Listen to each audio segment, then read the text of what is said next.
Hi, I'm Michelle Begue with a look at what's happening in Latin America now. But first, our news trivia.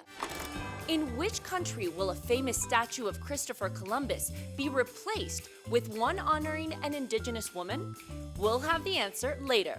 In Mexico, at least one person has died and 1.6 million people were left without power after a 7.1 earthquake struck near the city port of Acapulco on Tuesday. The quake was felt hundreds of miles away.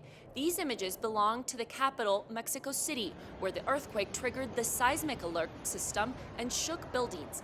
On the exact same date 4 years ago, an 8.1 quake hit the state of Oaxaca, killing 65 people. Peru's President Pedro Castillo announced that a production plant will be built to manufacture the SPUTNIK COVID-19 vaccine. The government said the plant would begin operations in 2023. Almost 200,000 people have died and 2 million have been infected in Peru since the beginning of the pandemic. And 2 Latin American countries are approving vaccinations for young children. Cuba announced it will begin vaccinating children aged 2 and up against COVID-19. This will make the Caribbean island the first country in the world to inoculate toddlers. In addition, Chile's health ministry also said they will be vaccinating children 6 years of age and up with the Chinese Sinovac vaccine. And Brazil lived a protest-filled Independence Day. Brazil is still a year away from presidential elections, and President Jair Bolsonaro's popularity is in question, according to polls. But the division is most clearly seen on the streets, as thousands went out on Tuesday in massive demonstrations for and against the president. These pro-Bolsonaro demonstrators were in Rio de Janeiro and other parts of the country, while counter-protests were also seen in the same city. Now let's check in with my colleague Al Baverstock, who will share some news with us about the Bitcoin launch in El Salvador.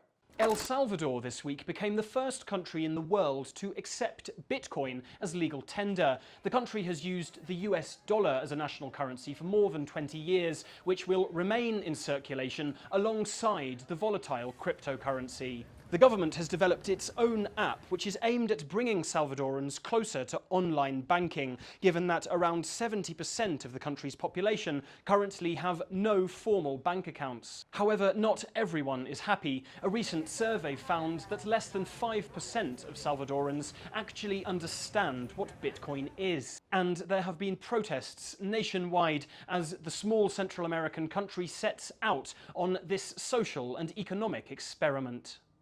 Okay, now let's look at what stories we're following for next week. First, we're keeping an eye on the recovery of Brazilian football legend Pelé. The 80-year-old underwent surgery to remove a tumor in his colon. It was detected during a routine cardiovascular and lab exam. He's now in recuperation at the Albert Einstein Hospital in Sao Paulo, Brazil. And second, Venezuela's government just closed a second round of dialogue with the opposition party. The talks have been taking place in Mexico. On Tuesday, the parties said they've reached partial agreements for working together in response to the COVID-19 pandemic and the hunger crisis. They plan to use revenue from foreign assets. Expectations for these political talks have been low due to failed dialogues in the past. And third, more than 34 million Argentines are headed out to vote. The country will hold primaries on September 12th to determine the candidates for the November legislative elections. At that time, they will renew a third of the Senate and half of the lower house for the Chamber of Deputies. Voting will undoubtedly be affected by the difficult economic situation and COVID. It will also be a popularity test for President Alberto Fernandez. And now the answer to our news trivia. It was B.